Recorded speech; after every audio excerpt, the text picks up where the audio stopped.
2026లోనికి వచ్చిన తర్వాత మరి ఈ కుటుంబంలో ఒక విషాదం అయితే ఖచ్చితంగా జోడు చేసుకుంది. ఈ సంవత్సరం 2026లో ఈ నెలలో 7వ తారీఖుని అంతే ధోని నాగరాజ్ గారు మరణించడం జరిగింది. మరి ఈరోజు పెద్ద కార్యక్రమం అంటే జ్ఞాపకార్థంగా మరి వాళ్ళందరూ వీళ్ళ కుటుంబం, నాగరాజు గారి భార్య, పెద్ద కుమార్తె, చిన్న రెండవ కుమార్తె, కోడలు, మనవాళ్ళు, మనవరాలు, మన కోడలు, ఇదల్లా వారి సంతానం అన్నమాట. ఇంక మిగతా వాళ్ళు అందరూ ఉన్నారు. వాళ్ళు కార్యక్రమం ఈరోజు చక్కగా పెద్ద కార్యక్రమం చక్కగా చేశారు. మరి దుప్పట్లు ఇవ్వటం వల్ల రుమాలు కూడా ఇచ్చారు మిగతా వాళ్ళకి.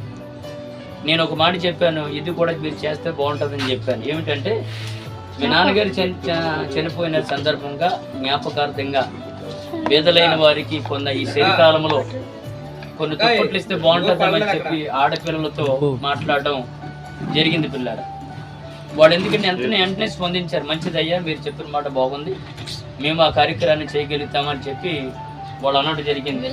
ఈ ఆడపిల్లలందరూ కూడా ఈ దుప్పట్లు ఈరోజు అనాథలకు ఇవ్వడానికి, ఈరోజు మనం అది ఇంట్లో చక్కగా హాయిగా నిద్రపోతున్నాం కాదని అనట్లేదు. దేవుడు అన్నాడు, పేదలను కనికరించిన వాడు యెహోవాకు అప్పించిన వాడు అని చెప్పి బైబిల్ చెప్తుంది.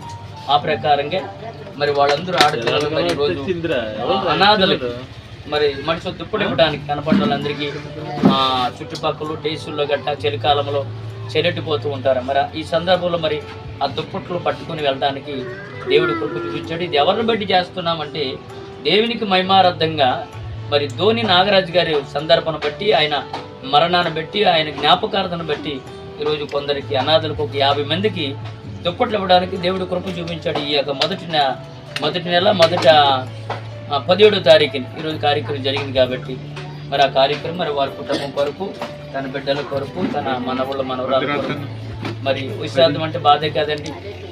లేని కొరత, తండ్రి లేని కొరత, మరి భర్త లేని కొరత మరి ఆమెకి పొదకు కనపడుతుంది. ఒకవేళ పిల్లలు ఏదైనా మాట అన్నప్పుడు భర్తతో చెప్పుకుంటూ ఉంటారు భార్యలు.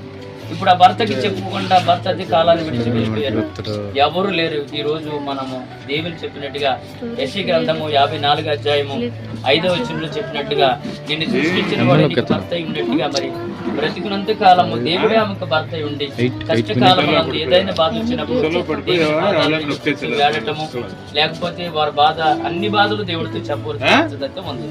కనుక మరి ఈమె పేరు మొన్నే ఈ సంవత్సరము 1వ తారీఖున బాప్తిసం తీసుకుంది.